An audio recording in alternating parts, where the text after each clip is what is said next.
K ಕಡೆಯಿಂದ latest ಒಂದು update ಇದೆ, ಅದ್ರ ಬಗ್ಗೆ ತಿಳಿಸ್ಕೊಡ್ತೀನಿ. ಮತ್ತೆ ಕಾಲಿಂಗ್ ಯಾವಾಗಪ್ಪ ಶುರು ಆಗ್ಬೋದು ಅಂತ ಏನಾದ್ರು ವೈಟ್ ಮಾಡ್ತಾ ಇದ್ರೆ ಈ ಒಂದು ವಿಡಿಯೋನ ಕಂಪ್ಲೀಟ್ ಆಗಿ ನೋಡಿ. ಇವಾಗ ರೀಸೆಂಟ್ ಆಗಿ ಏನೇನು ಡೆವಲಪ್ಮೆಂಟ್ ಆಗಿದೆ ಎಲ್ಲಾದ್ರ ಬಗ್ಗೆ ಕೂಡ ನಿಮ್ಗೆ ಅಪ್ಡೇಟ್ ನ ಕೊಡ್ತೀನಿ. ಮತ್ತೆ ಕೌನ್ಸಿಲಿಂಗ್ ಯಾವಾಗ ಶುರು ಆಗುತ್ತೆ ಅನ್ನೋ ಡೇಟ್ ಕೂಡ ನಿಮ್ಗೆ ಅಪ್ರಾಕ್ಸ್ ತಿಳಿಸ್ಕೊಡ್ತೀನಿ. ವಿಡಿಯೋನ ಕಂಪ್ಲೀಟ್ ಆಗಿ ನೋಡಿ. ಅದಕ್ಕಿಂತ ಮುಂಚೆ ಚಾನಲ್ ಸಬ್ಸ್ಕ್ರೈಬ್ ಮಾಡ್ಕೊಂಡ್ರೆ ಅಂದ್ರೆ ಪ್ರತಿಯೊಬ್ರು ಕೂಡ ಸಬ್ಸ್ಕ್ರೈಬ್ ಮಾಡ್ಕೊಳ್ಳಿ. ಹಾಗೆ ಪ್ರತಿಯೊಬ್ರು ಕೂಡ ವಿಡಿಯೋ ಒಂದು ಲೈಕ್ ಕೊಟ್ಬಿಟ್ಟಾನೆ ವಿಡಿಯೋನಕ್ಕೆ ಸ್ಟಾರ್ಟ್ ಮಾಡಿ. ಇವಾಗ ಫಸ್ಟ್ ಕೆ ಕಡೆಯಿಂದ ಒಂದು ಅಪ್ಡೇಟ್ ಇದೆ, ಅದ್ರ ಬಗ್ಗೆ ನೋಡೋಣ. ಇಲ್ಲಿ ಕೆ ಅವ್ರು ಏನ್ ಮಾಡಿದಾರೆ ಅಂದ್ರೆ ಒಂದು ಸ್ಪೆಷಲ್ ಕ್ಯಾಟಗರಿ ಇದು. ಆಫ್ಲೈನ್ ಅಲ್ಲಿ ಯಾರ್ಯಾರು ಡಾಕ್ಯುಮೆಂಟ್ ವೆರಿಫಿಕೇಶನ್ ಮಾಡಿಸ್ಕೊಂಡ್ರು ಮತ್ತೆ ಯಾರ್ಯಾರಿಗೆ ಪೆಂಡಿಂಗ್ ಅಂತ ಬರ್ತಿತ್ತಲ್ಲ ಅವ್ರದ್ದೆಲ್ಲ ಎಲಿಜಿಬಲ್ ಲಿಸ್ಟ್ ನ ಬಿಟ್ಟಿದ್ದಾರೆ.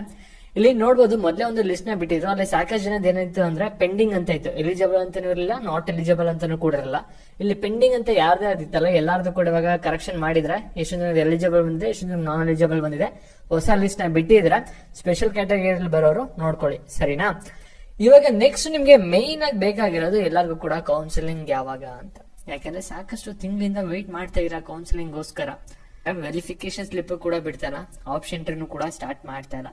ಹಾಗಾದ್ರೆ ಯಾವಾಗ ಸ್ಟಾರ್ಟ್ ಆಗ್ಬೋದು ಅನ್ನೋ ಡೌಟ್ ಇದ್ರೆ ಈ ಒಂದು ವಿಡಿಯೋನ ಕಂಪ್ಲೀಟ್ ಆಗಿ ಮಿಸ್ ಮಾಡದೆ ನೋಡ್ಬೇಕಾಗುತ್ತೆ. ಅದ್ರ ಬಗ್ಗೆ ಇವಾಗ ನೋಡೋಣ. ಇದಕ್ಕಿಂತ ಮುಂಚೆ ಎಡ್ಸ್ ಮಾಡಿ ಅಂತ ಸರ್ಚ್ ಮಾಡಿ, ಫಸ್ಟ್ ಲಿಂಕ್ ಮೇಲೆ ಕ್ಲಿಕ್ ಮಾಡಿ, ನಂತರ ಬೈ ನೌ ಮೇಲೆ ಕ್ಲಿಕ್ ಮಾಡಿ. ಇಲ್ಲಿ ನಿಮ್ಗೆ ವೆಬ್ಸೈಟ್ ಡಿಸೈನಿಂಗ್ ಕೋರ್ಸ್ ನ ಇನ್ಕ್ಲೂಡ್ ಮಾಡಿದೀವಿ. ಈಗ ಇದು ಹೊಸ ಕೋರ್ಸ್ ಆಗಿರುತ್ತೆ.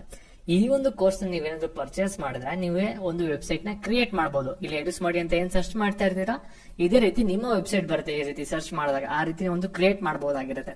ನೀವು ಇಂಜಿನಿಯರಿಂಗ್ ಯಾವುದೇ ಕಾಲೇಜ್ ಎಲ್ಲಾರು ಓದಿ ಅಥವಾ ಎಷ್ಟೇ ಲಕ್ಷ ಕೊಟ್ಟಾರು ಓದಿ ಅದ್ರ 4 ವರ್ಷ ಮುಗಿಸ್ಕೊಂಡ್ರು ಕೂಡ ಎಷ್ಟು ಜನಕ್ಕೆ ಒಂದು ವೆಬ್ಸೈಟ್ ನ ಕ್ರಿಯೇಟ್ ಮಾಡಕ್ ಆಗ್ತಾ ಇರಲ್ಲ.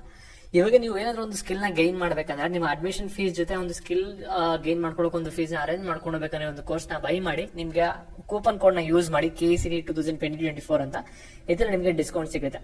ಮತ್ತೆ ಇವಾಗ ಯಾರ್ಯಾರು KECT ಕೋರ್ಸ್ ನ ಪರ್ಚೇಸ್ ಮಾಡಿದಿರಾ ನೀವೆಲ್ಲಾರು ಕೂಡ ಕೇಳ್ತಿದ್ದು ಒಂದು ಕಾಲೇಜ್ ಲಿಸ್ಟ್ ನ ಕೊಡಿ ನಮ್ಮ ರ್ಯಾಂಕಿಂಗ್ ಗೆ ಅಂತ. ನಿಮ್ಗೆ ಸಂಡೇ 10 ಗಂಟೆಗೆ ಕರೆಕ್ಟ್ ಆಗಿ ಶಾರ್ಪ್ ಆಗಿ ಇಲ್ಲಿ ಅಪ್ಡೇಟ್ ಆಗುತ್ತೆ. ನಿಮ್ಮ ರ್ಯಾಂಕಿಂಗ್ ಗೆ ಯಾವ ರೀತಿ ಕಾಲೇಜ್ ಲಿಸ್ಟ್ ಮಾಡ್ಬೇಕು ಅನ್ನೋ ಒಂದು ಲಿಸ್ಟ್ PDF ನ ಇಲ್ಲಿ ಅನೌನ್ಸ್ ಮಾಡ್ತೀನಿ ನಿಮ್ಗೆ. ಮತ್ತೆ ವಿಡಿಯೋ ಕೂಡ ಬರುತ್ತೆ ಈ ಸಂಡೇ 10 o'clock ಬೆಳಿಗ್ಗೆ ಬರುತ್ತೆ, ಚೆಕ್ ಮಾಡ್ಕೊಳ್ಳಿ. ಎಲ್ಲರಿಗೂ ಕೂಡ ಇವಾಗ ಏಜ್ 18-19 ಇರುತ್ತೆ. ಇವಾಗ 4 ವರ್ಷ ಡಿಗ್ರಿ ಮುಗಿಸ್ತೀರಾ, ಅವಾಗ ಎಷ್ಟು ಜನ ಕೇಸಸ್ ಸಿಕ್ಕಿದೆ ಅನ್ನೋದು ಇಲ್ಲೇ ನೋಡ್ಕೊಬಿಡಿ. ಇಲ್ಲಿ 2,000 ಜನ ವೋಟ್ ಮಾಡಿದ್ರೆ, ಚಾನಲ್ ಜಾಯ್ನ್ ಆಗಿರೋದು 5,000. ಇಲ್ಲಿ 6% ಜನಕ್ಕೆ ಕೆಲಸ ಸಿಕ್ಕಿದೆ. ಮಿಕ್ದವ್ರು ಎಲ್ಲ ಹೋಗ್ಬೇಕು? ಎಲ್ಲಾರು ಕೂಡ 15 ವರ್ಷ ಓದಿರೋರೆ. ಯಾಕೆ ಅಂದ್ರೆ ಸಿಕ್ಕಿಲ್ಲ ಏನಂದ್ರೆ ಕಾಂಪಿಟೇಷನ್ ಅಷ್ಟು ಹೈ ಲೆವೆಲ್ ಇದೆ ಇವಾಗ ಜಾಬ್ ಮಾರ್ಕೆಟ್ ಅಲ್ಲಿ. ನೀವು ಜಸ್ಟ್ ಡಿಗ್ರಿ ಮುಗಿಸ್ಕೊಂಡು ಹೋಗಿದ ತಕ್ಷಣ ನಿಮ್ಗೆ ಕೆಲಸ ಸಿಗಲ್ಲ ಅಷ್ಟು ಈಸಿಯಾಗಿ. ನೀವು ಸ್ಕಿಲ್ ಅನ್ನೋದನ್ನ ಗೈನ್ ಮಾಡಿರ್ಲೇಬೇಕಾಗುತ್ತೆ. ಎಲ್ಲರಿಗಿಂತ ಬೆಟರ್ ಆಗಿದ್ರೆ ಮಾತ್ರ ನಿಮ್ಗೆ ಒಂದು 6% ಅಲ್ಲಿ ಬರ್ತೀರಾ. ಇಲ್ಲ ಅಂದ್ರೆ ಇಲ್ಲಿ ಕೆಳಗಡೆ ಇರ್ತೀರಾ, ಕೆಲಸ ಸಿಗದೇನೆ ಮನೇಲಿ ಕೂತ್ಕೋಬೇಕಾಗುತ್ತೆ, ಸರಿನಾ? ಅದಕ್ಕೋಸ್ಕರ ಎಫರ್ಟ್ ಹಾಕಿ ಇಂಜಿನಿಯರಿಂಗ್ ಅಲ್ಲೂ ಕೂಡ ನೆಗ್ಲೆಕ್ಟ್ ಮಾಡಬೇಡಿ. ಇವಾಗ ನಾವು ಬ್ಯಾಕ್ ವಿಡಿಯೋ ಬಗ್ಗೆ ಬರೋಣ. ಇಲ್ಲಿ ನೀವು ಸಾಕಷ್ಟು ಜನ ಕೇಳ್ತಾ ಇರೋದು KECT ಕೌನ್ಸಿಲಿಂಗ್ ಯಾವಾಗ ಸ್ಟಾರ್ಟ್ ಆಗುತ್ತೆ ಅಂತ. ಯಾಕಂದ್ರೆ ನೀವು ಕೂಡ ವೈಟ್ ಮಾಡ್ತಾ ಇರೋ ತಿಂಗಳ ಗಟ್ಲೆ ಆದ್ರೆ ಕೌನ್ಸಿಲಿಂಗ್ ಮಾತ್ರ ಸ್ಟಾರ್ಟ್ ಆಗ್ತಾ ಇಲ್ಲ. ಇವಾಗ ರೀಸೆಂಟ್ ಆಗಿ ಏನ್ ಡೆವಲಪ್ಮೆಂಟ್ ಆಗಿದೆ ನಿಮ್ಗೆ ಎಲ್ಲರಿಗೂ ಕೂಡ ಗೊತ್ತಿರಬಹುದು ಅಂತ ಅನ್ಕೋತೀನಿ. ಒಂದು ನೀಟ್ ರಿಸಲ್ಟ್ ಬಗ್ಗೆ ಕೇಸ್ ಇತ್ತಲ್ಲ ನೆನ್ನೆ, ಅದು ಬಂದ್ಬಿಟ್ಟು ಇವಾಗ ಪೋಸ್ಟ್ಪೋನ್ ಆಗಿದೆ. ಫೈನಲ್ ಡಿಸಿಷನ್ ಇನ್ನೂ ಕೂಡ ಬಂದಿಲ್ಲ. ಇಲ್ಲಿ ನಿಮ್ಗೆ ಜುಲೈ 18ನೇ ತಾರೀಕು ಅಂತ ಹೇಳಿದ್ರೆ, ಅಂದ್ರೆ ನೆಕ್ಸ್ಟ್ ಗುರುವಾರ ಬಂದ್ಬಿಟ್ಟು ಒಂದು ರಿಸಲ್ಟ್ ನ ಕೊಡ್ತೀವಿ ಅಂತ ಹೇಳಿದ್ರೆ, ಅವಾಗ ಹಿಯರಿಂಗ್ ಇದೆ, ನೋಡ್ಬೇಕು ಅವತ್ತು ಏನಾಗುತ್ತೆ ಅಂತ. ಅದ್ರ ಮೇಲೆ ನಿಮ್ಮ KECT ಕೌನ್ಸಿಲಿಂಗ್ ಭವಿಷ್ಯ ನಿಂತಿರುತ್ತೆ. ಯಾಕಂದ್ರೆ ಅವ್ರು ಮಾಡ್ತಿರೋದು KECT ಮತ್ತೆ ನೀಟ್ ಕೌನ್ಸಿಲಿಂಗ್ ಕಂಬೈನ್ ಮಾಡ್ತಾ ಇರ.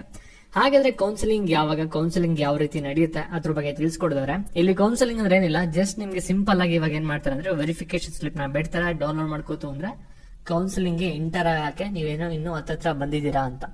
ಇವಾಗ ನಿಮಗೆ ವೆರಿಫಿಕೇಶನ್ ಸ್ಲಿಪ್ ಆದ್ಮೇಲೆ ಸೀಟ್ ಮ್ಯಾಟ್ರಿಕ್ಸ್ ಮತ್ತೆ ಫೀಸ್ ಸ್ಟ್ರಕ್ಚರ್ ಬರುತ್ತೆ. ಅವೆರಡೂ ಕೂಡ ಬಂದಾದ್ಮೇಲೆ ನಿಮ್ಗೆ ನೆಕ್ಸ್ಟ್ ಆಪ್ಷನ್ ಎಂಟ್ರಿ ಮಾಡಕ್ಕೆ ಲಿಂಕ್ ಆಕ್ಟಿವೇಟ್ ಆಗುತ್ತೆ. ಅವಾಗಲೇ ನಿಮ್ಗೆ ಕೌನ್ಸಿಲಿಂಗ್ ಸ್ಟಾರ್ಟ್ ಆಗೋದು. ಆವಾಗ ನೀವು ಒಂದು ಆಪ್ಷನ್ ಅಲ್ಲಿ ಕಾಲೇಜ್ ಲಿಸ್ಟ್ ಏನ್ ಪ್ರಿಪೇರ್ ಮಾಡಿ ಇಟ್ಕೊಂಡಿರ್ತೀರಲ್ಲ ಮನೆಯಲ್ಲಿ, ಟಾಪ್ ಕಾಲೇಜು, ಬಾಟಮ್ ಕಾಲೇಜು, ನಿಮ್ಮ ರ್ಯಾಂಕಿಂಗ್ ಯಾವ ರೀತಿ ಸೀಟ್ ಸಿಗ್ಬೇಕು ಅಂತೆಲ್ಲಾನು ಕೂಡ, ಅವಾಗ ನಿಮ್ಗೆ ಆಪ್ಷನ್ ಲಿಂಕ್ ಆಕ್ಟಿವೇಟ್ ಆಗಿದ ತಕ್ಷಣ ನಿಮ್ಮ ಯೂಸರ್ ID, ಪಾಸ್ವರ್ಡ್ ಮತ್ತೆ ಸೀಕ್ರೆಟ್ ಕೀ ಏನಿರುತ್ತಲ್ಲ ವೆರಿಫಿಕೇಶನ್ ಸ್ಲಿಪ್ ಅಲ್ಲಿ, ಆ 3 ಕೂಡ ಹಾಕ್ಬಿಟ್ಟು ಲಾಗಿನ್ ಆಗಿ ಒಂದು ಆಪ್ಷನ್ ಎಂಟ್ರಿ ಮಾಡಬಹುದು. ಆ ಒಂದು ಪ್ರೋಸೆಸ್ ನಿಮ್ಗೆ ಯಾವಾಗ ಸ್ಟಾರ್ಟ್ ಆಗುತ್ತೆ ಅಂದ್ರೆ ಇವಾಗ 18ನೇ ತಾರೀಕುವರೆಗೂ ಕೂಡ ನಿಮ್ಗೆ 100% ಶೋರ್ ಆಗಿರ್ಬೋದು ಯಾವುದೇ ತರದ ಕೌನ್ಸಿಲಿಂಗ್ ಸ್ಟಾರ್ಟ್ ಆಗಲ್ಲ, ಆಪ್ಷನ್ ಎಂಟ್ರಿ ಸ್ಟಾರ್ಟ್ ಆಗಲ್ಲ. ನಿಮ್ಗೆ ಎಲ್ಲರಿಗೂ ಕೂಡ ಆಪ್ಷನ್ ಎಂಟ್ರಿ ಸ್ಟಾರ್ಟ್ ಆಗೋದು ಯಾವಾಗ ಅಂದ್ರೆ ಆಸ್ ಪರ್ ಕರೆಂಟ್ ಸಿಚುಯೇಷನ್. ಪ್ರತಿಯೊಂದು ವಿಡಿಯೋದಲ್ಲೂ ಕೂಡ ನಿಮ್ಗೆ ಅಪ್ಡೇಟ್ ನ ಕೊಡ್ತಾ ಇರೋದು. ಇವಾಗ ಕರೆಂಟ್ ಸಿಚುಯೇಷನ್ ಪ್ರಕಾರ ನಿಮಗೆ ಕೌನ್ಸಿಲಿಂಗ್ ಬಂದ್ಬಿಟ್ಟು ಈ ತಿಂಗಳು ಲಾಸ್ಟ್ ವೀಕ್ ಅಲ್ಲಿ ಸ್ಟಾರ್ಟ್ ಆಗ್ಬೋದು, ಇಲ್ಲ ಅಂದ್ರೆ ನೆಕ್ಸ್ಟ್ ಮಂತ್ ಫಸ್ಟ್ ವೀಕ್ ಹೋಗೋದ್ರು ಕೂಡ ಆಶ್ಚರ್ಯ ಇಲ್ಲ. ಯಾಕೆಂದ್ರೆ ಕೌನ್ಸಿಲಿಂಗ್ ಬಂದ್ಬಿಟ್ಟು ತುಂಬಾನೇ ಡಿಲೇ ಆಗ್ತಿದೆ, ಒಂದು ಕೋರ್ಟ್ ಅಲ್ಲಿ ಕೇಸ್ ಇರೋದ್ರಿಂದ. ಇವೆರಡು ಡೇಟ್ ನ ಇಟ್ಕೊಳ್ಳಿ. ಈ ತಿಂಗಳು ಕೊನೆ ಅಥವಾ next month first week start ಆಗುತ್ತೆ, ಅಲ್ಲಿವರೆಗೂ ಕೂಡ ವೆಯ್ಟ್ ಮಾಡ್ಬೇಕಾಗುತ್ತೆ. ಲಾಸ್ಟ್ ವೀಕ್ ಅಲ್ಲಿ ಸ್ವಲ್ಪ ಆಕ್ಟಿವ್ ಆಗಿರಿ, KFC ನ ರೆಗ್ಯುಲರ್ ಆಗಿ ವಿಸಿಟ್ ಮಾಡ್ತಾರೆ, ಇಲ್ಲಾಂದ್ರೆ ಚಾನಲ್ ಸಬ್ಸ್ಕ್ರೈಬ್ ಮಾಡ್ಕೊಂಡಿರಿ. ಅಪ್ಡೇಟ್